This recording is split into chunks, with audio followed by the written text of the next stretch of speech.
Hello, welcome back to the Thru podcast. We're here giving mental health a voice. It has been a while since we have put an episode together or any kind of interviews for the last year. It has mainly been through Zoom for obvious reasons.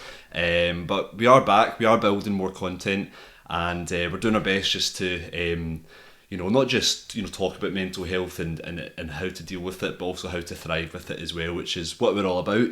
Today I've got a very special guest. It's my own wee brother, Kevin, who has done a bit of content for us on the site. But he's here today just to give us a wee bit of a chat, bring an episode together, and this will go out on World Mental Health Day. So thanks very much for coming on the show, Kevin. He's already chinned me for not making him a cup of coffee as he came in, so he's sorted now. But thanks for coming on and bring what you need to say to the platform. Yeah, no problem. Thanks for having me. I'm quite excited. Obviously, I done that article. I think it was last year, wasn't it? So, and I think I told you before, I only kind of scratched the surface with that. Like, there's a lot more, like, in my opinion, that I want to share. So I think that will be a good opportunity today to do that. So. Yeah, no, I'm going to give the disclaimer as well. We've been told off in the house in our younger days for mumbling when we're talking to each other, so we're doing our best to be as loud and as clear for us. But when we're used to speaking to each other growing up, it does get lost a wee bit. But you're talking about the content you did for Thru before, Kevin. It was a really interesting. It was a really unique article you did for us, because what I realised at the time is anyone that was contributing to the platform, or in just any kind of content we were doing, anyone we were speaking to, we didn't really have, someone so young give a perspective. Now you're not a kid, obviously you're 21, but there's, but it was fascinating because we've grew up through the years, had our own kind of mental health kind of struggles and helped each other, and other members of the family. It's been quite close to us. It's probably the last couple of years we've both met at a wee bit more face to face in a kind of family environment.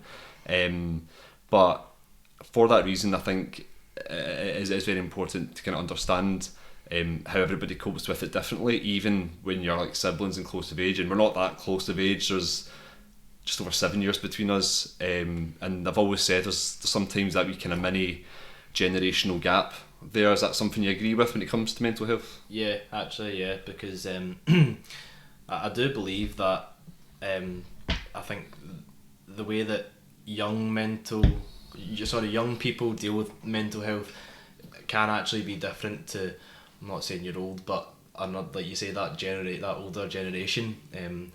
So, I've been born and grew up with the likes of social media platforms, and so I don't really know any different to social media and etc. Whereas that's probably something that people your age might have had to adapt to, grew up alongside rather than grew up with. So yeah, that I think that there is a difference definitely between kind of younger minds and mental health rather than maybe people your age. Well, you made a good point there. I suppose a lot of people will say that is the obvious point in social media. And by the way, I'm not a relic either. I'm still in my 20s. But there's that kind of idea of maybe people that I went to school with and stuff. Maybe we just kind of missed that point where, like, when we were in school, social media wasn't really that big a thing. But I can imagine, given how the social environment was in school, that social media would just just emphasise that a wee bit more. And I think we can both have the self-awareness to say that social media and all the rest of it can be quite alienating, and it's sometimes a bit of a trap to fall into in terms of when it comes into playing a part in your your self-worth and what you do with your time and what you're consuming. I've always said this thing as well about like scrolling and stuff. Like you're consuming data, you're consuming things that you see, and if you align that with like food, what you're consuming, you wouldn't consume all this junk food and stuff. So you wouldn't consume the same junk through a social media platform. So what is that doing to you? I think you've said it before maybe, but I think social media is almost like a drug. It's addictive, it's bad for you. It's like, in my opinion anyway, there are a lot of elements where social media is just bad for you. And you know, I'm going to be completely honest here. If I had the willpower, and if I had the willpower to do it, I would delete all social medias, but I just can't. Like, I don't know if this is just me or if it's a thing for young people, but I kind of feel like it does fill a lot of my time.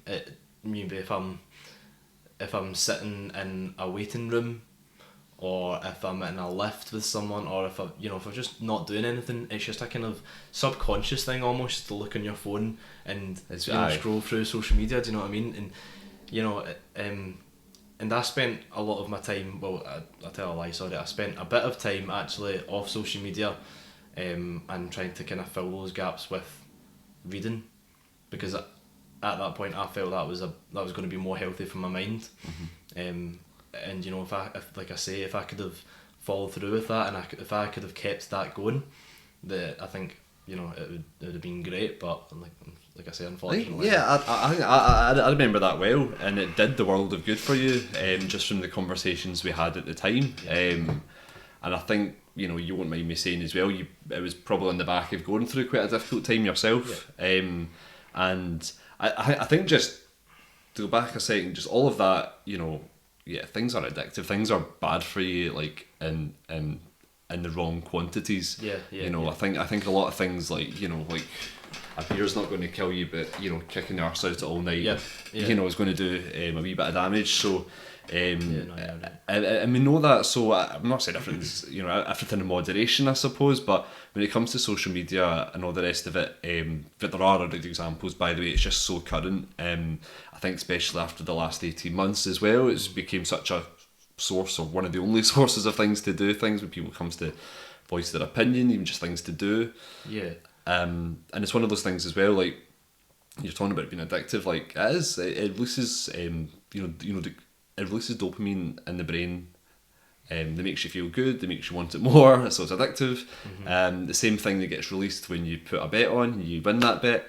When you have you know, something, if you have some form of drugs, if you have alcohol, whatever, you know, it's all these kind of, it's the same chemicals basically, and and all the latter things that I said there's age restrictions on them, there's not age restrictions on the likes of social media accounts, and kids are going to have them in school, for example, so like you say, they're growing up with it. Well, remember, there are age restrictions, but it's just about, there's kids that are obviously going to lie. There's no... there's an easy way around it. Yeah. Like, but for example, I'm pretty sure back in the day, I think you had to be 13 to have Facebook, and I remember signing up for Facebook when I was about 9 years old, saying my birthday's like 19, whatever it was. God, I'm trying to work that out, how old I would have been in terms of having Facebook, but this is this is what we're talking about. It wasn't so much that when these things came out, I was kind of old enough to kind of, you know, take it or leave it, I suppose. Listen, I work in media. I'm going to have social media accounts and stuff, you know. So like, I'm not saying, you know, like your life's so much better without them and anything, but. Well, if I can go back a bit to when you were saying there that when you were in school that social media wasn't really big, but that's what I'm saying about this, the difference between maybe people your age and people my age. So, you know, I think of high school and your age, and people are maybe got like a Sony Ericsson playing tunes with each other. We did. But I think of school in my kind of era, I feel like, where people are sitting around the table on Snapchat. Do you know what I mean? And so that's what I mean. Like, everyone's on social media, and I think that does kind of cause a lot of problems. I think that's kind of where maybe my first memory of any kind of, just when you said Snapchat there, my first memory of anything of the likes would have been maybe second year in school or something, or maybe first year, and you were sending, if you wanted to send a picture to each other, you had to hold both phones like that through infrared. Sure, you have no idea what I'm talking about, but that is what it was. My first phone didn't even have like a camera or anything, obviously. Now we're kind of banging on about the whole age thing. I get that, but you're on to speak and enlighten us a wee bit more and give an insight on young people's mental health, aren't you? So, and it's something you feel quite strongly about as well, isn't it? Definitely, yeah, because obviously, and it's probably no secret, I've had my own share of mental health issues, and the past, since I was about 16, 17 maybe, like that's probably when I first kind of noticed it, and acknowledged it and kind of addressed it. So yeah, it's because it is kind of close to home, and obviously I know about your kind of struggles. Like it is something I feel really kind of passionate about, and I'm very happy to speak openly about it, because I think the more people do speak openly about it, the more it is addressed, then the better that mental health issues will be, and people might. I would love to kind of have some sort of impact where the people that are affected with mental health is just lowered and lowered. So that's what I'd love, and that's why I'm so passionate about it, because like I say, it is very close to home. So well, we always bang on in the platform about stigma, right, which is obviously a reluctance to talk about it, and a bunch of other kind of negative connotations to reacting to somebody struggling with mental health. Is the stigma worse when you're younger? Or at your age group just now even? I'm not sure, because yes and no, because I feel like yes, there is a stigma. First of all, that's just the way of it. You know what I mean? But at the same time, no, because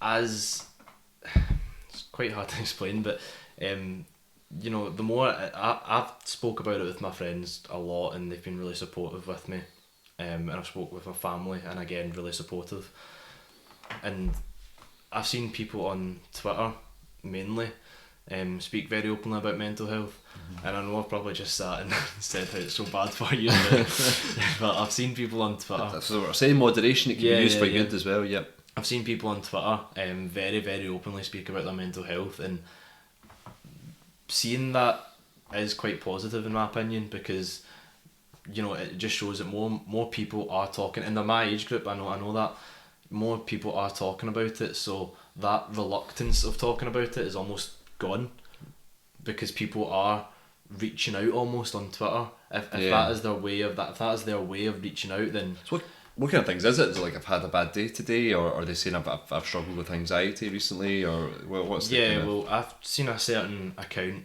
on Twitter that I still see. I don't follow them, but I still kind of see them on my newsfeed, and they kind of openly spoke about how they were ready to sort of end their life, which is tragic, obviously, but thankfully I think the Twitter community, if you like, sort of reached out and managed to... So they recognised it, what was going on, and it was saved eventually. I still see tweets today saying that he is sort of still struggling, but they're getting better. Do you know what I mean? That things are getting better. So that's just what I mean, like things like that. And I've seen, that's just one example. I have seen a few things like that, and even someone saying like, I'm in a really bad place just now, can you keep me in your thoughts, sort of thing. So that's what I mean. I've seen a lot of things like that, so I think it's quite good that way, that people are sort of reaching out on Twitter almost, and like I say, if that is their means of, if that is their way of reaching out, then so be it. I think it's really important, especially recently. It's been such a it's been one of the only outlets to share anything to do with your health, and it's interesting that you say that as well, because not just maybe not because of my generation or anything, but similar things that I might see on Twitter is maybe not so much mental health, but people that from like an older generation than me, people maybe in their kind of 50s and stuff on Twitter, and it'll be something to do with their actual physical health, and might to do be like a diagnosis or something they've had or whatever, and it's that kind of keep me in your thoughts kind of thing. And I always found that very common in kind of older people, even older people that would use Twitter, for example. and for me, it always kind of cried out. Maybe not so much a loneliness for having to put that out onto social media, but you know, it was just to, you know, people are comforted by it as well, and I think even more so with younger people, because let's be honest, it's kind of, in terms of communications, it's a huge part of what all they know, and you know, conveying how they're feeling, particularly any kind of mental struggle they're having, I think that's really good, and I think that's a real kind of positive for it, in terms of being open, because as you know, it'll encourage other people to kind of normalise it a wee bit, which is something I always try and push on this platform, just so we get to a point where we can just be very candid about our, you know, kind of conversations with how we feel. Yeah. Well, going back to a point you said there, that it is quite comforting that people can do that, and when I see things like that, like I just mentioned, like that example on Twitter, like the way I think about that anyway, my first thought was like, does this person maybe not have a family that they're comfortable speaking with? Do they not have friends that they're comfortable speaking with? You know, kind of. That's why I would do it. Yeah. Do you know what I mean? If it was me going onto Twitter and saying about her, sorry to interrupt, because it's just like how I know that if I had kind of less places to turn, I would just like, and I know that I need to get it out somehow. Yeah. And that's probably true for that person. And thankfully, he did feel the need to get it out, because if he didn't send that tweet, then obviously we can't. Who knows? Kind of what extent that could have got to. So, you know, like I say, the Twitter community sort of helped it. And it is a stark reality. There's no ways about it. That you know, these things happen, and especially younger generation, which obviously, as you know, I find very alarming. The now, and you know, I suppose there's a kind of positive spin there, like you say, because people can be encouraged by that, to speak out, and know that even people they don't know can help them. I think that's really important as well. Yeah, so I mean, there is obviously lots of you know, good things that come from sharing your mental health journey on social media as well, but I suppose there's always that kind of negative side as well, because it brings out a kind of, I don't know, an easy way for people to kind of just say whatever they want, isn't there? Yeah, like that's something I've always kind of noticed, especially when I that article that we done last year, like that was probably just my kind of starting off point almost to the sort of bullying stage that comes from social media. So for example, like Twitter and TikTok as well is two apps that I've seen like a lot of. I would actually class it as bullying, and like in my opinion it is bullying, because like you say, people can just say what they want. And what is it, comments? Sorry, I'm not a TikToker myself, comment. So TikTok, like I've seen a lot of TikToks where someone may be, I don't know, people just, I think I've always had the opinion, right, that just let people do what they want. They're not harming anyone. Just why do you feel the need to comment something negative on someone, whether that be a comment about their weight, whether that be a comment about the way, like their face or something. People just have something to say, and it's almost as if they will say it fishing for likes and fishing for people to laugh at them. So it's for their own. That's for their own kind of merit, isn't it? It's so I mean they're doing that for themselves, but in the same process they're bringing other people down. Yeah. Which I just don't agree with at all, and that's just TikTok. And Twitter I think is almost a bit different, because I think Twitter's very opinionated. People, like, that is the reason for Twitter at the end of the day. Like, people will just tweet their opinions, share their opinions, and I feel like as soon as someone doesn't agree with their opinion, then they're brought down for it. Like, it's really toxic, doesn't it? Yeah. Like people take it very personally. I think I see things on Twitter all the time, and I remember commenting on things about the football on Twitter even, and people get so personal. People get so personal so quick. Yeah. on it. And like you said, is it their ego is something a wee bit more sensitive, like online? People just really. I don't really get it personally, but people have this sort of. Mum has always said a quote from Bambi, right, which I actually agree with. Right, if you've not got anything nice to say, don't say anything at all, and it is true, because why do you feel like? I think it was Ricky Gervais actually. If you don't mind me quoting him, actually right, so in this podcast we've got our own mum, Ricky Gervais now. Well, he said something along the lines of Twitter is literally just like someone says something and someone else just goes, I don't like that, so I'm going to say something about it. Whereas you could literally just go, I don't like that, and scroll up. Do you know what I mean? Why do people feel the need to say something negative and try and bring people down? I get people want to share their opinions, like you say, in the football and stuff like that, but yeah, like it does. Once people kind of start kind of coming away from football and almost taking it a bit too far, maybe commenting on like it's weird because I find it easier to disagree with people in person. I think it's too much effort to reply to somebody like on a tweet, like especially if someone I barely know or someone I barely care about. Like if someone had something to say about me or something, I don't really have a massive following on Twitter, but if someone disagreed with me on something, I would be like, okay mate, enjoy your day. Enjoy your night, mate. Yeah, like I wouldn't really kind of look too much into it. I'm just a bit more thick-skinned like that, but yeah. I don't know if it's about having a thick skin. I think it's just people.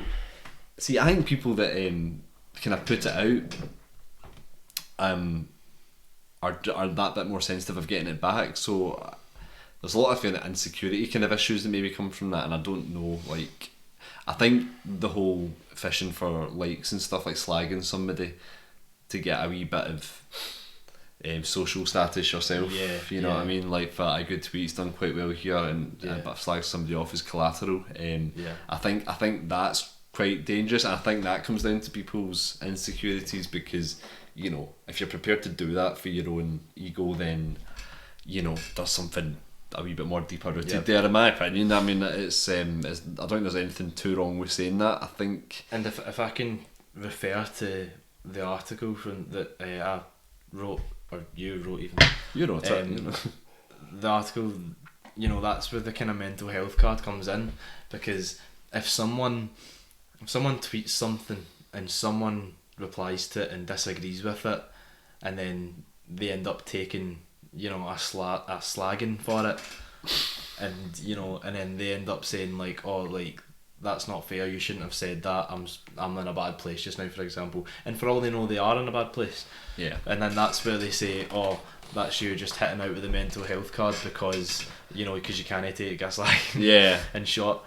So that was the whole kind of point of my article, really. Yeah, so to bring this up to speed, Kevin did a cracking article last year, I think it was last year, on thrivethru.co.uk. The content was basically describing what this mental health card is, and sorry, just to get equipment just falling beside us here, and yeah, so basically describing what that mental health card is, and it's basically it's not so much the thing itself, it's more something that people think they're allowed to say when somebody mentions and has been open about their mental health.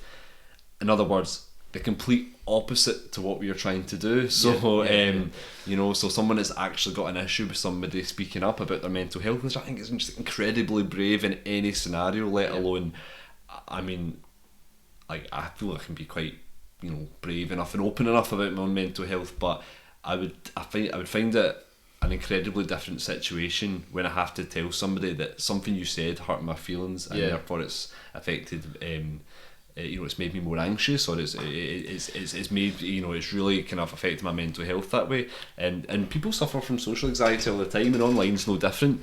So it's kind of going down that route, wasn't it, with the article from memory? Yeah, it was.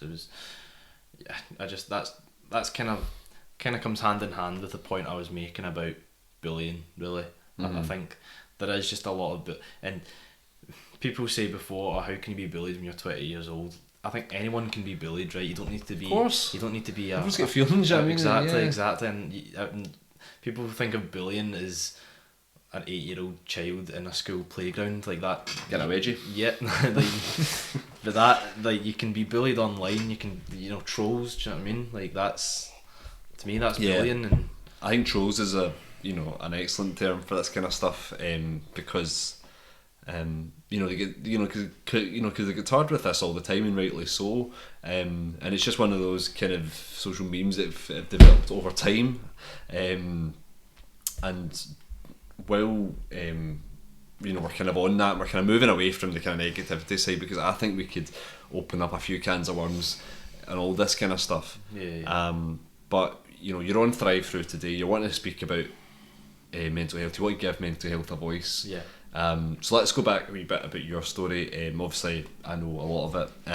Some things I don't know. I don't know how much you want to be open about here. But obviously, you had it. You suffered a wee bit when you were a teenager for a bit, and then I think in the last year or so, like a lot of people, you went through a bit of a hard time, and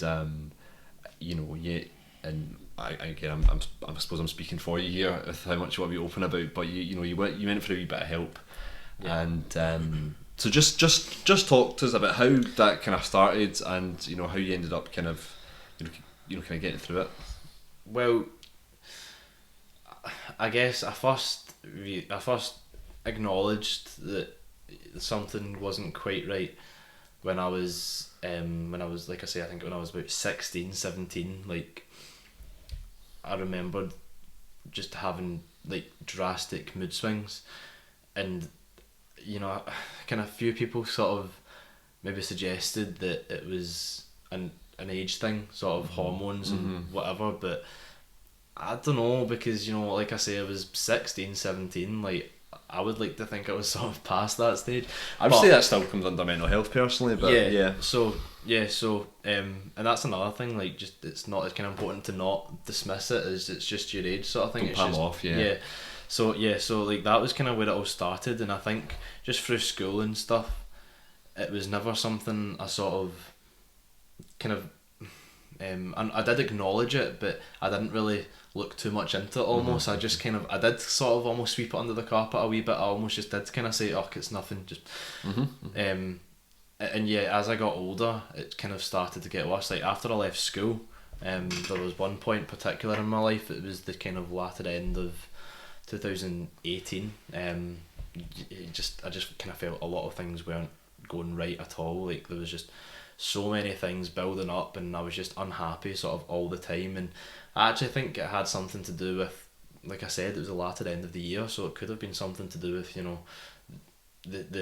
the timing of year, maybe. It's dark nights, dark mornings, and people suffer from SAD as well. Definitely, so that looking back, that's kind of when I started to almost come face to face with it, and that's when I probably started to actually actually properly acknowledge it and just properly start kind of doing a bit of, not research, but kind of like looking into it a wee bit more. Sort of, I would do a fair share of Google searches, sort of like almost like what is wrong with me sort of thing. Do you know what I mean?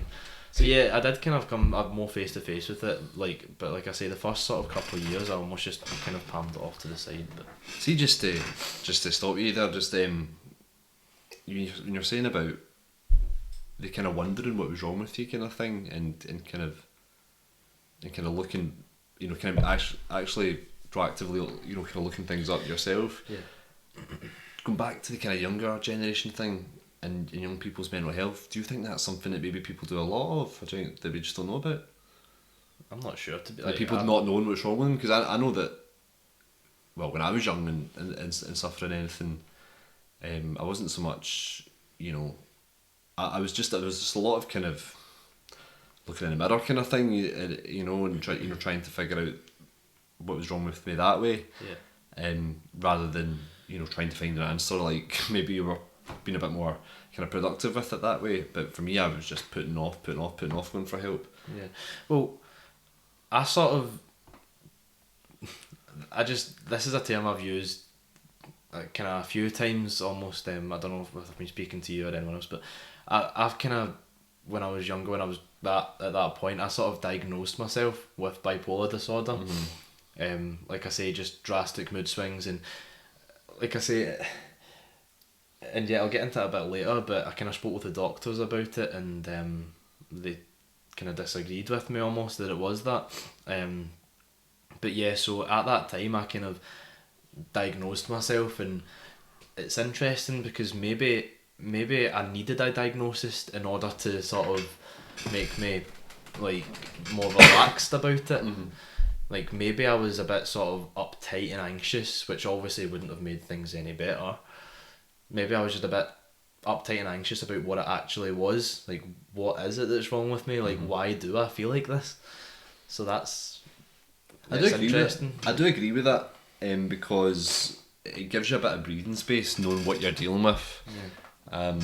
You know, anytime I've suffered with anxiety when I was a lot younger, it was not knowing. It probably was just not knowing what was wrong with me. It was kind of not knowing what the problem was to kind of tackle head on, and I think one of the turning points when I was younger was when I started getting prescribed antidepressants. Yeah. And any kind of medication. I think when we had a kind of diagnosis and we had a kind of this will help sort of thing, it lets you focus on the next step for a start. Yeah. And I'm really glad to bring up this next point, if you don't mind, because I think this brings me on to a couple of questions I was quite keen to ask you that I don't actually know, and it's something that we've both had experience of now, is we've both experienced kind of like one-to-one counselling and help through therapy, whether it's through CBT. That's something I've got experience with, especially, which something that I thought it was the thing that I responded to the best anyway.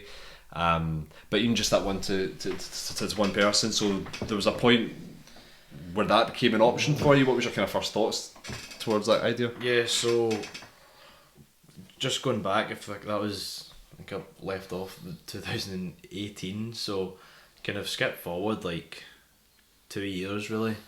So I think it was, I can't actually remember, I think it was very early this year, so you're talking maybe January, February, but I can't remember. It did definitely, there were definitely problems last year, like, but at that point I just probably had a different way of like dealing with it really. Like I was last year I probably was a bit, I definitely was scared to like reach out, and like I was scared to talk to anyone about it. I did feel my feelings sort of being a lot more compressed, but yeah, so like you're saying, like the start of this year, I think the first person, I think you were probably the first person I came to, or one of the first people, just about how kind of bad things were getting, how things were sort of building up, and how it was really taking a toll on me and my mental health.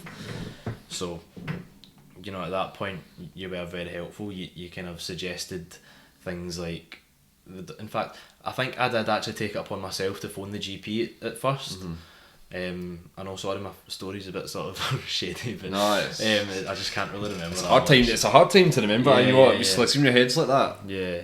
So I think I started off phoning the GP. Like I remember trying to arrange phone calls like during my breaks, because obviously I didn't want anyone in my work hearing about it or anything, and so I was trying to arrange phone calls with them during my breaks, and they gave me a few options. So it went from, if you go for a timeline, if you want, it went from the GP to a mental health specialist, which they referred me to, who then referred me, the mental health specialist then referred me to counselling, so a local counselling service, East Kilbride. So yeah, I think it did take me like a couple of weeks though to sort of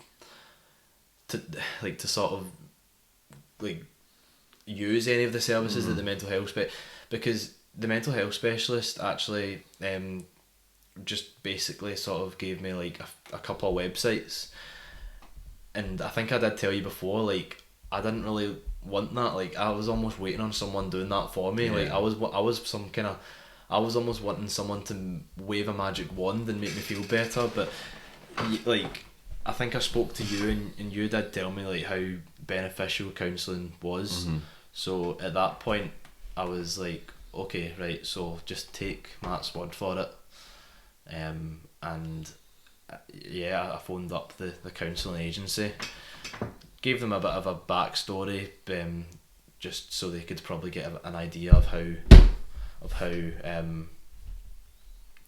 maybe important, I'd like to say, maybe my case was, and how how quickly they had to deal with it. I don't know. So they also wanted a backstory, which is fair enough.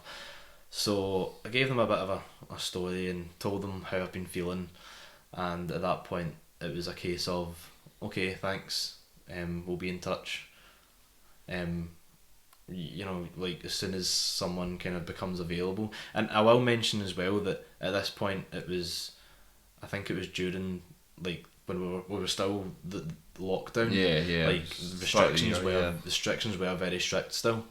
So I think so that they did mention that the counselling done 6 free sessions.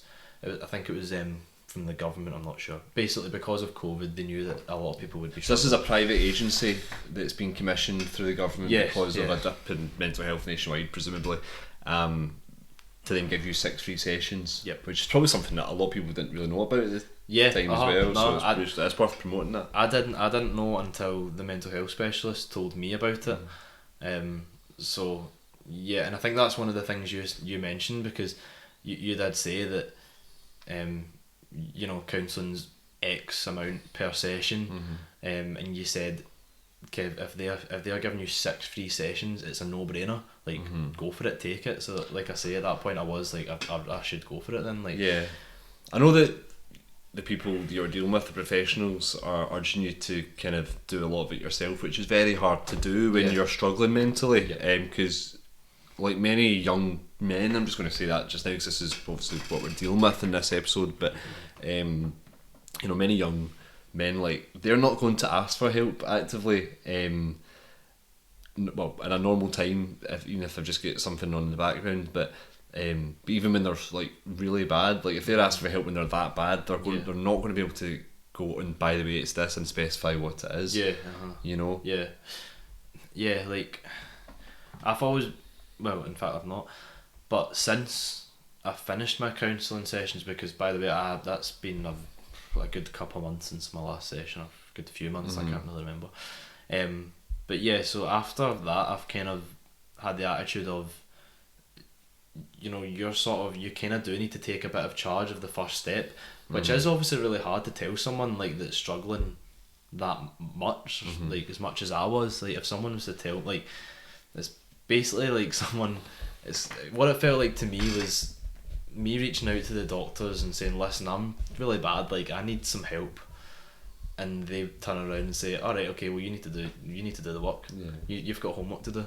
That's what it felt like, and I was like, listen, I didn't really want that.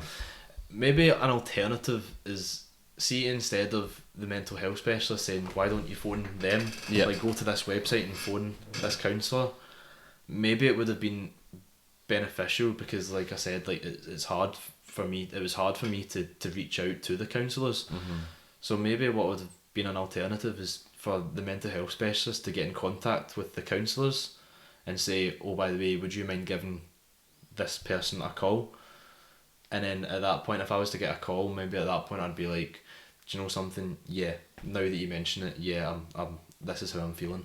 Now, how do you kind of feel as a whole, kind of looking back at it then, just kind of... Yeah, I am happy with how it went. I am happy with the result, and I'm definitely on the right track now. Do you know what I mean? Like, I'm definitely much more further forward than I was, but I think I told you at the time, like, the waiting time was quite long in my opinion. So when I first made the phone call, I think it was about 4 to 6 weeks from until my first appointment, and from that whole period of time was just almost like, when am I going to get that? Like, when am I going to get my first appointment? And my first thought, just kind of my first thought was just, not even for me, like, what if there's other people out there in a not so fortunate position where I'm not really at a crisis, but what if there are people, like, that have just been told, okay, someone will be in touch, but they can't wait 4 to 6 weeks because, you know, anything can really happen in that time frame. Yeah. And so, but, you know, maybe that is why they kind of get that on the phone initially, just to kind of find out their situation and exactly where they're at. Yeah, I think that's a crucial point, just about they always want to ascertain if you're in a crisis, hence the questionnaire as at first point of contact. But obviously, you know, you've had that, you came, you know, through that and got the help. So I mean, like, just regardless of what state you're in, you know, you need to be seen at a much more appropriate time. And I think this is the stuff that's maybe underfunded and not as prioritised as much. And no, I don't know if that's from your experience you would agree with. Yeah, like, no, do you know what I mean? absolutely. I always want to bring up the point of how accessible was the help that you needed. You know, like, it was accessible. It was. I mean, like I say, I did have to do a bit of work myself. I was never in fact, no, I tell a lie, I was kind of expecting someone to hold my hand a bit more through it, but I was as well when I first approached for help. I would like, and now what kind of thing, like, you tell me. So yeah, you do need to do a bit of yourself, but it's almost like once you get over that first hurdle of doing it, it's then just smooth sailing. I don't want to. It is much. It's the easier. first step. Like, Definitely, the first step's the biggest. It's so much easier. The journey is just so much smoother and easier once you get over that first step. Because, in all honesty, once I did get my first appointment, so it was 6 weeks, 1 session a week. So once I did get my first appointment, it was just a case of the counsellor saying at the end, so are we still okay for next week the same time? I'd say yeah. So the only work you really need to do there is just be there. No, absolutely. And you know, I'm a bit of an overthinker sometimes, and I used to always like plan out what I wanted to talk about and say, and you know yourself, it's just doesn't work like that. They're there to assess your language and your behaviour. And I think just when I was talking about the accessibility thing, it's literally just to try and point out to other people like what to take away from this. And I think you as a younger person, and I would say this applies to anybody maybe like in their teens or early 20s, is listen to people close to you. If you've got like, maybe like older siblings or people your age, just or friends even, just if anyone's had a similar experience. I'm not saying that I had to like, you know, kind of push you towards the door to get counselling. I could only ever say, listen, I responded quite well. We're quite similar people in terms of how we think. I can only really say, you know, I really urge it, and because there was an opportunity to get a few free sessions as well, I was saying, listen, just do it, and it's not going to do you any harm whatsoever. And that's what I would want people to take away from it. If there's any kind of opportunity for that, don't feel a stigma, don't feel any kind of shame or anything about approaching these things. Just go with an open mind. You don't need to tell anybody. Tell somebody close to you if you need to, you know, or nobody. Well, when I first started counselling, I'll be honest, like not all my friends knew. I made a point of actually not telling all my friends. Were you worried what they would think, or was it a different reason? A wee bit, yeah. I was just a bit worried that. In fact, I wasn't worried what they thought. I was just a bit worried to kind of. I didn't want them to worry almost. Like, I was just a bit like, I kind of felt as if like, you know, I didn't want it to be a big thing, like, oh, I'm taking counselling. But at the same time, I did want to be very open about it. So like, it was kind of hard. So I did tell like maybe a couple, but do you know that like I didn't actually make a point of like saying, by the way, I'm doing this. It was very natural the way I brought it up, and that's why only 1 or 2 of my friends actually knew, because it did just kind of come up in conversation, like, oh, like I can't do that day because I've got a counselling session. Oh, by the way, while I'm on that, do you know what I mean? So and it's a simple thing. I've been struggling a bit lately, and you know, anytime I mention things like that to my friends, it's not a big drama. It's not, and I think this is a thing that's in our heads there, is because we know there is some kind of stigma out there, whether we're acknowledging it ourselves or not, or we kind of buy into it. we know that it's out there, and anytime I've kind of had a similar experience, my friends, it's like I say, there's no drama. It's literally just, all right, cool. Let us know if you need anything, and I'll check in on you. And it's as quite cool and as damp as that. And It's then as simple as that, you know. And do you know what? For me, that's all I need most of the time, whether that's from a friend or a family member or whatever. And we're all human. We all just need that wee bit of. You know, you're all going to be alright, I'm here for you kind of thing. Yeah. And that's just one thing that I want people to take away from that. Like, we're all in this together, we're all in the same boat. And also, I'm as your brother, is just a mental health advocate. I'm very happy that you were brave enough to go through all that yourself, approach it the way you did, and come out of it. And like you said, you're not plain sailing after it. Of course you're not. Yeah. Nobody is. Well, But I will make a point about that, because, like, you know, mental health it's not really, in my opinion anyway, it's not really something that's just gonna disappear after a few counselling sessions. You know what I mean? Like, there are things that you can do to, like, it's about maintaining it and sustainability, isn't it? Because, you know, like, I won't lie, after my counselling sessions, I kind of felt like, alright, where do I go from here almost? Like, I'm kind of being left on my own. Totally get that, So then it was kind of up to me, it kind of was up to me to start doing it by myself and start to kind of get on another journey by myself. And I won't lie, after my counselling sessions, I did feel a bit of a dip in my mental health. if I want to say something else then, that's... No. So I did feel my mental health kind of deteriorating again after my counselling sessions, and I was kind of thinking to myself, do I need to start counselling again? But I just kind of brought myself back, and I guess that's probably the effect that counselling had on me, because it did make me kind of strong enough to be able to get back in the horse and just go again, sort of thing. And like I say, I will make a point of saying that I'm not, you know, I'm not really in tip top. You know what I mean? I'm doing good. I'm doing a lot better actually. But you know, everyone has their bad days, and I think, you know, when people start to realise that you're gonna have your bad days and you're gonna have your good days, and that, arguably that's not something to do with mental health. That's just human nature. That's just, you know, humans. It would be mental if, so to speak, if every single human was just feeling amazing for like every day for the rest of their life. Absolutely. I think people definitely have these weird illusions of that. Yeah. And I'm not going to tie in anything from previous points just for time issues, but when we're talking about social media earlier on, everybody does think that everyone's just totally perfect, because that is all they see of people's lives on social media. And I think everybody knows that. We're probably quite, you know, tired in a way of saying that, but it's always worth saying.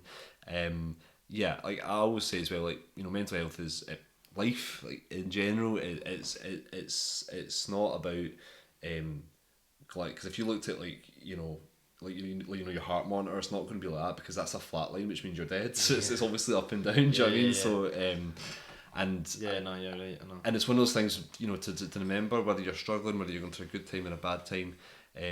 Have the self-awareness. When you go for counselling, they always told me, when you're finishing your sessions, like we're equipping you with the tools to deal with this yourself. I don't know if they told you anything similar, but at that point, it's so that you can go out in the real world and manage it a bit better, and be armed for the ups and downs of life, and all the kind of somersaults and cartwheels that your brain's going to play on you, you know. And I think that's a huge takeaway from this, actually. You know, and it's a good positive note to end on as well. You know? Yeah, definitely. And like I say, like there are many ways to like sustain it, like maintain it yourself. Sorry, you know, like I sort of thought I had to resort back to counselling, but you know, they did kind of make me a bit better to sort of help me deal with that myself. And you know, like, there's just quite a lot of things, and a lot of it that comes from just reaching out to people and you know, speaking with your friends and family. Like, I won't lie, like sometimes if I'm having a bad day, if something is bothering me, like my friends are like kind of the first people I'd turn to, and that's just me, really. No. So Yeah, I think it's really important just to speak out, and it just benefits everyone really at the end of the day. No, absolutely, Kevin. Listen, you've been a start, absolutely brand new. Brave as anything coming on here, because I know when I was 21, I was not going out and telling people what I was doing. Well, doing the weekend, let alone how I was feeling and all the ups and downs that came with that. So thank you very much for coming on and doing that. I know it's not easy, and I think you've kind of led by example here. I think, and I'm saying that as if I was speaking to anybody here, to do that, because I think it's a very important angle to cover. Not just your age, but like just kind of young people, young men as well. And at this time as well, accessing help, it's interesting to hear from someone that's actually accessed help in this time.